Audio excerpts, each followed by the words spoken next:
तौर पर एक पुरुष के कितने बच्चे हो सकते हैं? 5, 10, 15 या ज्यादा से ज्यादा 20। लेकिन इतिहास में एक ऐसा मामला भी सामने आया जिसमें एक पुरुष 87 बच्चों का पिता बना। अब आप कहोगे कि धृतराष्ट्र के तो 100 बच्चे थे, तो उनकी कहानी अलग थी, उन्हें तो वरदान था। हम बात कर रहे हैं 18th सेंचुरी की। बात उस दौर की है जब ना तो सोशल मीडिया था और ना ही इलेक्ट्रॉनिक मीडिया, इसलिए इस बात को लोगों तक पहुंचने में एक लंबा समय लगा।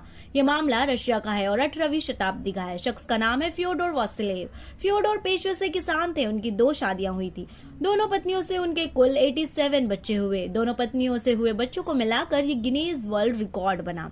1707 में जन्मे फ्योडोर की कहानी लंदन की फेमस मैगजीन में 1783 में पब्लिश हुई। अब सवाल ये है कि उनकी दोनों पत्नियों से कितने बच्चे हुए कि ये रिकॉर्ड बना। रशिया के इस किसान की कहानी लंदन की मैगजीन तक पहुंची, तो पहुंची कैसे? फ्योडोर को उनकी पहली पत्नी से 69 बच्चे पैदा हुए। मेंटल फ्लॉस की रिपोर्ट के मुताबिक फ्योडोर की पहली पत्नी 27 बार प्रेग्नेंट हुई। उनके कुल 69 बच्चे पैदा हुए। उनसे 16 बार जुड़वा बच्चे पैदा हुए और 7 बार 3-3 बच्चे यानी ट्रिपलेट पैदा हुए। इसके अलावा 4 बार 4-4 बच्चे पैदा हुए। इस तरह फ्योडोर पहली पत्नी से 69 बच्चे के पिता बने। हालांकि कुछ समय बाद एक जुड़वा बच्चे की मौत भी हो गई। फ्योडोर की पहली पत्नी का नाम वेंतेलिना वासिलेव था। पहली शादी के कई सालों के बाद फ्योडोर ने दूसरी शादी की।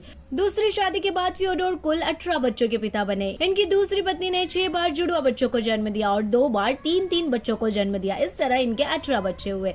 रिपोर्ट के मुताबिक जीवन भर में फ्योडोर के कुल 87 बच्चे पैदा हुए। इनमें एक जुड़वा बच्चों की मौत होने के कारण 85 बच्चे जीवित रहे। इतने बच्चे होने के बाद इनका नाम गिनीज वर्ल्ड ऑफ रिकॉर्ड में शामिल किया गया। चौंकाने वाली बात ये भी है कि इस दौर में मेडिकल फैसिलिटीज भी नहीं थी। ऐसे में इतने बच्चों का जन्म होना और उनका जिंदा रहना एक करिश्मे की तरह था। 1783 में पहली बार फ्योडोर की कहानी का जिक्र लंदन में प्रकाशित होने वाली मैगजीन द जेंटलमैन मैगजीन में किया गया। इंग्लैंड में फ्योडोर के रिश्तेदार रहते थे। इनके रिश्तेदार के कारण फ्योडोर की कहानी मैगजीन में छपी और इस तरह ये लोगों तक पहुंची।